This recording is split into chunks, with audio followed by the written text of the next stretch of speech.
Please use earphones for best audio quality. अच्छी आवाज के लिए अपने ईयरफोन्स का इस्तेमाल करें।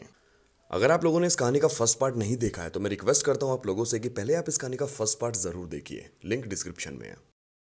और मैं गौतम चौधरी आज आप सबके लिए इस कहानी का अगला पार्ट लेकर आया हूं। तो पिछले पार्ट में आप लोगों ने देखा था कि बंगाल के बेहद पुराने गांव के पहाड़ पर एक वन मनुष्य यानी कि बड़ा बंदर रहता है, जो अपने नवजात बच्चे की परवरिश के लिए एक महिला की तलाश में होता है, क्योंकि मादा वन मनुष्य बच्चे के जन्म के बाद मर जाती है। और कुछ टाइम के बाद उस बंदर को मंजू नाम की औरत मिल जाती है और वो उसको उठाकर पहाड़ों पर ले आता है। उन्हीं पहाड़ों में मंजू भी अपने बच्चे को जन्म देती है और दोनों बच्चों को पालने लगती है, एक उसका बच्चा और एक उस बंदर का बच्चा। लेकिन कुछ टाइम के बाद मंजू अपने बच्चे को अच्छा जीवन देने के लिए इंसानों के बीच अपने गांव में आ जाती है और दोनों बच्चों को भी साथ ले आती है। लेकिन जब गांव वालों ने मंजू से पूछा कि ये सब कैसे हुआ, तो उसकी कहानी सुनने के बाद किसी ने उस पर यकीन नहीं किया और उसके साथ बहुत बुरा किया, इतना बुरा कि बेरहमी की सारी हदें पार कर दी। और अब आगे की कहानी। गांव वालों को लग रहा था कि मंजू ने उस बंदर के साथ शादी करके उस बंदर के बच्चे को जन्म दिया है, जो कि प्रकृति के विपरीत है। इसलिए वो सब मंजू को सबक सिखाना चाहते थे।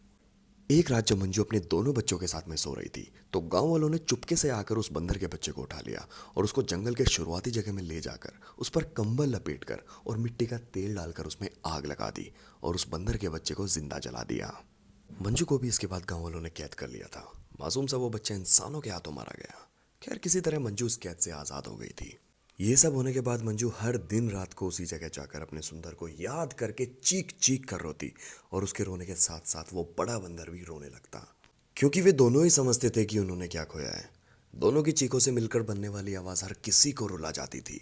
ये सिलसिला तब तक चलता रहा जब तक मंजू की मौत नहीं हो गई। हालांकि मंजू के मरने के कुछ दिन पहले वो बड़ा बंदर भी मर चुका था।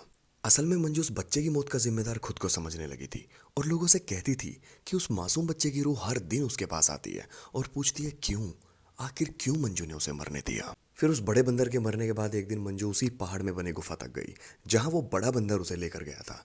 लेकिन पुरानी यादों ने मंजू को तोड़ कर रख दिया और उसने उसी पहाड़ों से कूदकर अपनी जान दे दी। गांव वालों ने एक राहत की सांस ली कि कम से कम अब रोने की वो दर्दनाक आवाज सुनने को नहीं मिलेगी और उन्हें अपनी गलती का एहसास बार बार नहीं होगा। लेकिन ये उनकी गलतफहमी थी। मंजू की मौत के बाद भी सुकून नहीं मिला। चीख की वो आवाज़ अब पहाड़ों से आती है और बहुत से पहाड़ों से टकराकर आवाज़ बार बार गूंजती है। हर सुनने वाले के रोंगटे खड़े हो जाते हैं। उस चीत्कार में इतना दर्द होता है। तो ये थी पूरी कहानी। उम्मीद करता हूँ कि ये कहानी आप लोगों को ज़रूर पसंद आई होगी, इसलिए कमेंट करके ज़रूर बताइएगा। वैसे अगर आप लोगों के पास में भी कोई कहानी है तो मुझे इंस्टाग्राम या फेसबुक पे मैसेज करके ज़रूर बताएं। दोनों चीज़ों के लिंक डिस्क्रिप्शन में है। तो मिलेंगे जल्द एक नई कहानी के साथ।